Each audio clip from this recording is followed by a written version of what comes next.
एउटा गाउँमा एकजना धनी व्यक्ति हुनुहुन्थ्यो।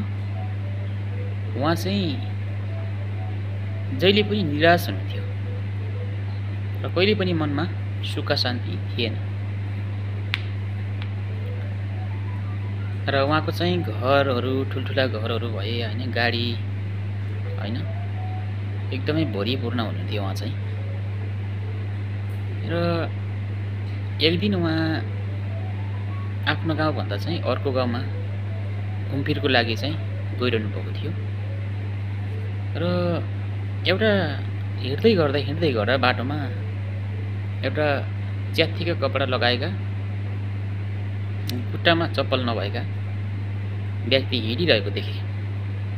र उहाँ व्यक्ति चाहिँ एकदमै खुसी होइन, मुखमा एकदमै हाँसो खुसीका साथ हिँडिरहेको देखे। र ती धनी व्यक्तिले ती गरिब व्यक्तिसँग चाहिँ कुरा गर्ने जमर्को गरे। र ती धनी व्यक्तिले ती गरिब व्यक्तिलाई रोकिसकेपछि प्रश्न सोधे, होइन तपाईँ त एकदमै खुसी हुनुहुन्छ, किन? तपाईँको खुट्टामा चप्पल छैन, च्यात्तिएको कपडा लगाइरहनु भएको छ होइन, र पनि मनमा एकदमै खुसीपन धेरै छ तपाईँको। यो चाहिँ कसरी यसरी खुसी हुनुभएको भनेर चाहिँ सोध्नुभयो।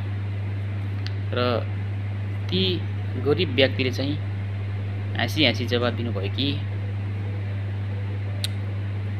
मेरो घर बङ्गाला गाडी घोडा कुनै छैन, र पनि म एकदमै खुसी छु। मैले मजदुरी गर्छु, बिहान बेलुकी खानाको लागि म मिहिनेत गर्छु। म हरेक किसिमका काम गर्नु म डराउँदिनँ। म मिहिनेत गर्छु, म मिहिनेतको फल खान्छु। म त्यही भएर म चाहिँ हरेक पल म खुसी हुन्छु भनेर चाहिँ जवाब दिनुभयो। र त्यसपछि चाहिँ ती धनी व्यक्तिले सोचे कि होइन, खुसी त आफ्नो मनभित्र आफूले गराउनु पर्दो रहेछ। खुसी आफ्नो हृदय नै खुसी बनाएपछि जहिले पनि खुसी हुन सक्ने रहेछ भनेर चाहिँ त्यस दिनपछि त्यो धनी व्यक्ति पनि आफ्नै मिहिनेत गर्दै होइन, आफ्नै घरमै बसेर